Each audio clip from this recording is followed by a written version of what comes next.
Hello दोस्तों, नमस्कार। Free stock market सीखो चैनल में आपका स्वागत है। फर्स्ट टाइम विजिट कर चैनल को सब्सक्राइब कर लेना, साथ में बेल आइकन को हिट करके ऑल जरूर सिलेक्ट करके रख लेना, ताकि जब भी मैं वीडियो डालूं उसका नोटिफिकेशन आप लोग को टाइमली मिलता रहे। तो ठीक है दोस्तों, अभी हम लोग आ चुके हैं हमारे बिल्कुल नॉर्मल स्क्रीन के ऊपर।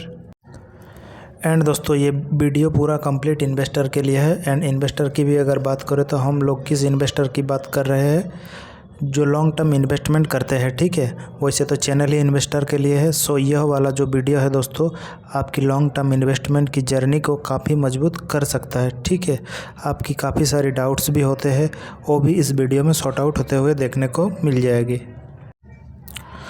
तो 5 ऐसे मंत्र मैं आप लोगों के सामने रखने वाला हूं, जो कि लॉन्ग टर्म इन्वेस्टमेंट करते हो शेयर बाज़ार में, तो उसके जर्नी में 5 पॉइंट आपको डेफिनेटली इनमें से 5 पॉइंट आपको मदद करे। या हो सकता है इनमें से 3 चीज़ आपको पता है, 2 पॉइंट ऐसे हो जो आपका कॉन्फिडेंट बढ़ा दे। तो ऐसे कुछ प्रैक्टिकल पॉइंट मैं आपके सामने रखने वाला हूँ। तो चलिए स्टार्ट कर लेते हैं।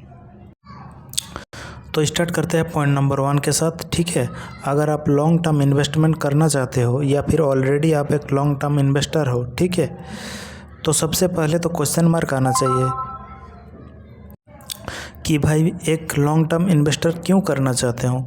काफ़ी सारे लोग को यही से फास्ट स्टेप ही पता नहीं होती। ठीक है, थोड़ी सी मैं कड़वी बात बोल देता हूँ, काफ़ी लोगों को ऐसे ही रैंडमली निवेश करना चालू कर देते हैं। ठीक है, किसी की स्टोरी सुन ली इसलिए निवेश करना स्टार्ट करते हैं। तो सबसे पहले इम्पोर्टेंट वे आप क्यों कर रहे हो, ठीक है, ये चीज़ आपको यहाँ पर पता होना चाहिए।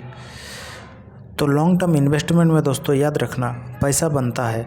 एंड आपको ये भी कहना चाहूँगा, लॉन्ग टर्म इन्वेस्टमेंट से ही बड़ा पैसा बनता है। ठीक है, मतलब क्या है कि दूसरी कौन सी चीज़ होती है, तो आपको पता है ट्रेडिंग एंड इन्वेस्टिंग, यही 2 चीज़ होती है शेयर बाज़ार में। एंड ट्रेडिंग से भी पैसा बनता है, बट कंसिस्टेंसी नहीं बनता है। ठीक है, बट इन्वेस्टिंग से पैसा डेफिनेटली बनता है। अगर आप सही डायरेक्शन में लॉन्ग टर्म करोगे तो इन्वेस्टिंग में आपका पैसा बनेगा ही बनेगा। ठीक है, और अगर आप ट्रेडिंग करते हो, ठीक है, तो ट्रेडिंग में क्या प्रॉब्लम है कि दोस्तों आपका 2 बार पैसा बनेगा, 3 बार पैसा बनेगा। ठीक है, लेकिन बट जो आपके हाथ में आएगा नेट पैसा, वो बचता नहीं है। ठीक है, आप फिर ट्रेडिंग में वो पैसा लगा दोगे, ठीक है, फिर वो पैसा आपका लॉस हो गया तो ठीक है चला जाता है। ठीक है, एंड एफएनओ की अगर बात करें, अगर आप एफएनओ करते हो तो मतलब आपका बैंड ही बच गई। सेबी के इतने सारे रिपोर्ट आते रहते हैं। ठीक है, सेबी ने बीच में एक और रिपोर्ट निकाली थी, जो पैसा भी कमा रहा है उनमें सब इंस्टीट्यूशनल इन्वेस्टर है, कोई भी इंडिविजुअल हम लोग को फ़ायदा देखने को नहीं मिल रहा है। ठीक है, फिर भी आप देख सकते हैं यूट्यूब के ऊपर कितने सारे लोग घूमते रहते हैं, इंडिविजुअली एफएनओ की बात करते रहते हैं। एंड लॉन्ग टर्म इन्वेस्टमेंट में आना है, क्यों आना है, यहाँ पर पैसा बनता है और बड़ा पैसा बनता है। देन आ जाते हैं दोस्तों पॉइंट नंबर 2 के ऊपर। तो दोस्तों पॉइंट नंबर 2 क्या है, तो दोस्तों बड़े इन्वेस्टर तो आपने देखा है, जो बड़े इन्वेस्टर होते हैं वह भी कभी फ़िलहाल, अब जो वो फ़िलहाल लॉन्ग टर्म इन्वेस्टमेंट ही कर रहा है। ठीक है, उसी में पैसा रख रहा है। जितने भी बड़े इन्वेस्टर, बड़े लोग का नाम सुना होगा शेयर बाज़ार में, सब इन्वेस्टर है। ऐसा क्यों, तो दोस्तों वो भी एक ज़माने में ट्रेडिंग ही करते थे। बट सबसे बड़ा प्रॉब्लम क्या होता है पता है ट्रेडिंग से रिलेटेड, तो दोस्तों टैक्सेशन। यस, आपको टैक्स देना पड़ता है भाई।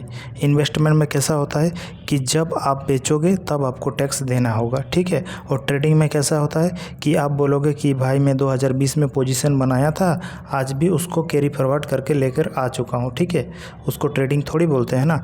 ट्रेडिंग होता है मिनिमम 1 साल, दैट्स इट, उसके ऊपर आप नहीं जा सकते हो। इन्वेस्टमेंट कैसा होता है, सालों साल। ठीक है, तो ट्रेडिंग में कैसा होता है, आज खरीदा आज बेचा तो उसको बोलते हैं इंट्राडे ट्रेडिंग। ठीक है, आज खरीदा कल बेचा, ठीक है, उसको BDST बोलते हैं। ठीक है, आज खरीदा 1 हफ्ते बाद बेच दिया, कभी स्विंग बोलते हैं, कभी पोजिशनल बोलते हैं। ठीक है, अलग अलग नाम है, अलग अलग प्रकार है ट्रेडिंग के। बट मिनिमम क्या होता है, मैक्सिमम क्या होता है, ट्रेडिंग हॉरिजन 1 साल। 1 साल के भीतर 365 डे के भीतर आपको बेचना पड़ेगा। ठीक है, और तभी का तभी आपको टैक्स भी देना पड़ेगा। इसलिए जितने भी बड़े प्लेयर्स हैं वो इन्वेस्टमेंट की ओर बढ़ते हैं, क्योंकि इन्वेस्टमेंट में अगर आपका पैसा बड़ा होता है तो वो धीरे धीरे और भी बढ़ते ही जाता है, ठीक है। और उसके ऊपर टैक्स नहीं लगता है जब तक आप उसको ना बेचो, ठीक है। उसमें भी बहुत सारे प्लानिंग आप कर सकते हो, ठीक है। अगर आपका कोई पोजीशन अगर लॉस में चल रहा है, ठीक है, तो उसको एक साथ स्क्वायर अप करके चीज़ों को सेटअप भी कर सकते हो आप, ठीक है। इसलिए दोस्तों ये बेनिफिट भी रहता है अगर आप स्मार्टली इस्तेमाल करो तो, ठीक है। ये एक बेनिफिट होता है। देन अगर हम लोग बात करें पॉइंट नंबर 3, एंड उसके ऊपर जाने से पहले मैं ज़रूर कहना चाहूँगा, अगर ये वीडियो आपको हेल्पफुल लग रहा है तो ज़रूर लाइक कर देना। आपके लाइक के कारण मेरा मोटिवेशन बढ़ जाता है। सो पॉइंट नंबर 3 क्या है? So point number 3 is about what general information, ठीक है। जनरल इन्फॉर्मेशन मतलब बेसिक, काफ़ी सारे लोगों का बेसिक वीक है, तभी उनमें उसका कोई दोष नहीं है, ठीक है। एक्चुअल ये चीज़ें स्कूल में सिखानी चाहिए, ठीक है, बट ये चीज़ें तो स्कूल में सिखाती नहीं है और यही दिक्कत हो जाती है। तो बेसिक की अगर हम लोग बात करें, कौन सी बेसिक? तो बेसिक की अगर बात करें हम लोग तो होता है रूल ऑफ 72। तो रूल ऑफ 72 हमें क्या सिखाता है कि ये फार्मूला है, ठीक है। ये क्या कहलाता है? तो देखो यहाँ पे 72 को डिवाइड करना होता है, ठीक है, किससे? रेट ऑफ इंटरेस्ट से, ठीक है। रेट ऑफ इंटरेस्ट का मतलब जहाँ पे भी आपने पैसा रखा है ना, उसका एक रेट ऑफ इंटरेस्ट होता है कि नहीं। तो जैसे कि अगर हम लोग एग्जांपल की अगर बात करूँ, फिक्स डिपॉजिट, ठीक है, एफडी में रेट ऑफ इंटरेस्ट कितना होता है? 5%, 6%, 7%। हाँ, जो भी रहेगा उसको 72 से यहाँ पर डिवाइड करना पड़ेगा, ठीक है। और आपको एक नंबर मिलेगा यहाँ पे, 8 मिल सकता है, 10 मिल सकता है, वो आपको बताएगा कि आपका पैसा कितने साल पे डबल होने वाला है, ठीक है। तो जो भी आंसर आएगा उसका मतलब आपको बताएगा कि इतना साल में आपका पैसा डबल होगा। तो ये जो रूल ऑफ 72 है ना, ये काफ़ी लोगों को पता ही नहीं है, ठीक है। बट क्या करें भाई, सिखाया ही नहीं किसी ने, ठीक है, तो समझ में कैसे आएगा, ठीक है। तो इसी से प्रॉब्लम यहाँ पे मैं सॉल्व करने वाला हूँ। तो यहाँ पे आपको एक पॉइंट पता होना चाहिए, कौन सा?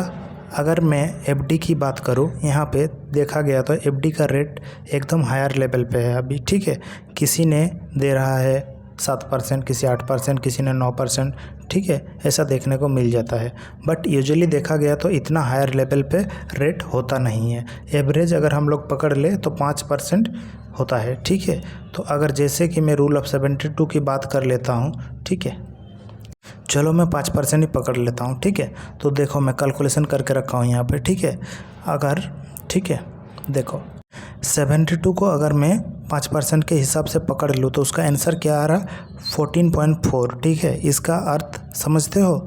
14.5 साल, ठीक है। अगर आप पैसा रखते हो ना, मान लो यहाँ पे मैंने 10 लाख एफडी कर ली, ठीक है, 5% के हिसाब से, ठीक है।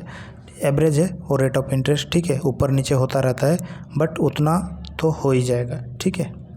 बट हमारा कंट्री जितना आगे बढ़ते जाएगा, ठीक है, उतना ही एफडी रेट नीचे आते जाएगा, इसलिए एवरेज हमने 5 पकड़ा है। सो आज अगर मैं एफडी में 10 लाख रख लेता हूँ, ठीक है, तो वह लगभग चलो 14 साल के बाद मुझे मेरे बैंक अकाउंट में 10 लाख का 20 लाख हो जाएगा, ठीक है, डबल हो जाएगा। तो ये चीज़ देखने को मिलती है। एंड वहीं पे अगर शेयर बाज़ार पे पैसा रख दूँ मैं, तो कोई रिस्की इसका भी मैं बात नहीं कर रहा हूँ, ठीक है। नॉर्मल अगर हम लोग देखा गया इंडेक्स की भी अगर बात कर रहे निफ्टी 50 की भी अगर बात करें, ईटीएफ की भी अगर बात करें, तो ईटीएफ में यूजली देखा गया तो 5 से 6 साल में पैसा डबल कर देता है, ठीक है। या फिर लार्ज कैप में भी चले जाओ, ठीक है, अच्छा लार्ज कैप में 5 साल में पैसा डबल करके देता है, जिसके हिसाब से हमारी ग्रोथ है, जिस हिसाब से हमारा इन्फ्लेशन है, तो इतना रिटर्न मिल ही जाता है, ठीक है।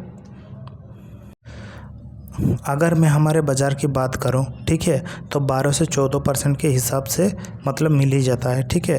तो 72 को 14 से मतलब डिवाइड करना है, ठीक है। आप देख सकते हो यहाँ पे मैं करके रखा हूँ, ठीक है, 14% के हिसाब से, ठीक है।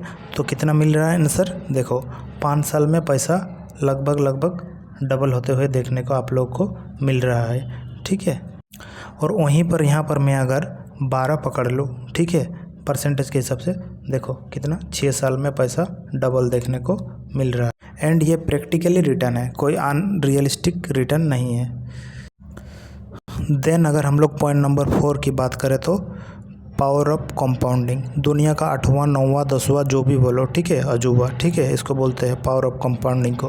Power of compounding long term में ही वर्क करेगा, ठीक है। कोई आज खरीद लिया काल खरीद लिया, ठीक है, और बोलेगा मुझे पावर ऑफ कंपाउंडिंग का फ़ायदा मिले, तो नहीं मिलता है, ठीक है। ये लॉन्ग टर्म में बहुत अच्छा फ़ायदा मिलता है।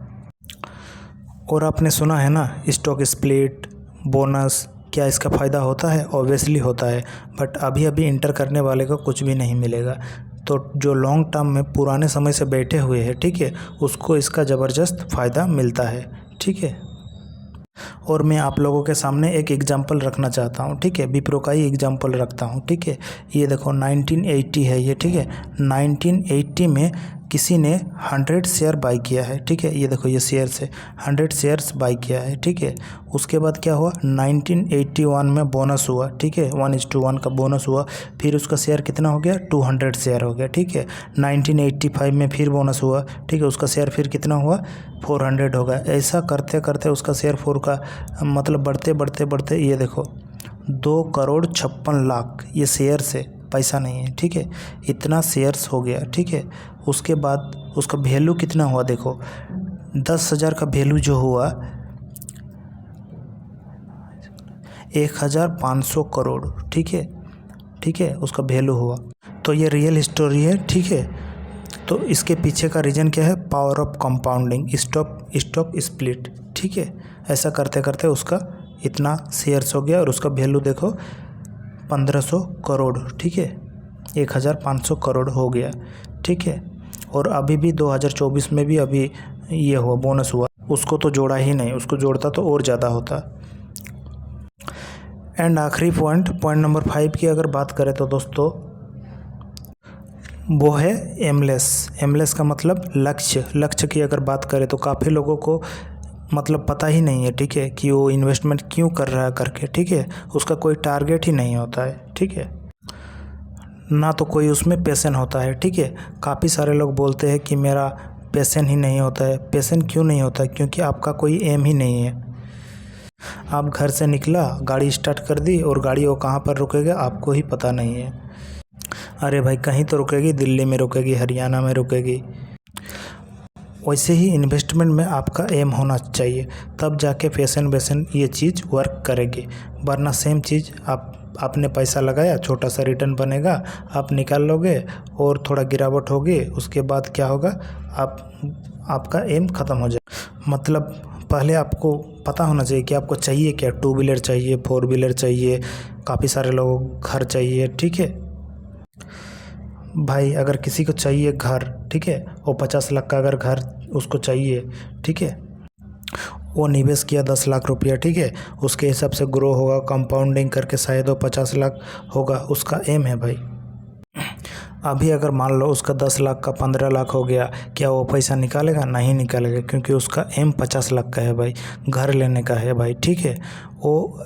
वो 15 लाख ऊपर नीचे होता रहेगा, 15 का 13 आएगा, ठीक है, 13 का 18 हो जाएगा, 18 का 20 हो जाएगा, 20 का वापस 15 आ जाएगा, ये चलता ही रहेगा। उसको बुरा तो ज़रूर लगेगा भाई, ह्यूमन का नेचर ही है, ठीक है भाई, कि 20 का नीचे आ गया, 15 हो गया, तो ऐसा लगेगा कि काश पैसा निकाल लेता होता, ठीक है। ऐसी चीज़ें चलती रहेगी, बट आपका एम क्लियर होगा ना, तो आपको डिस्टर्बेंस ज़्यादा नहीं होगी। तो इसके ऊपर अगर आप वर्क करोगे ना, तो आपके लॉन्ग टर्म की जर्नी जो है ना, वो ज़बरदस्त तरीके से इम्प्रूव हो जाएगी। तो ठीक है दोस्तों, वीडियो को यहीं पर समाप्त करते हैं। जय हिंद।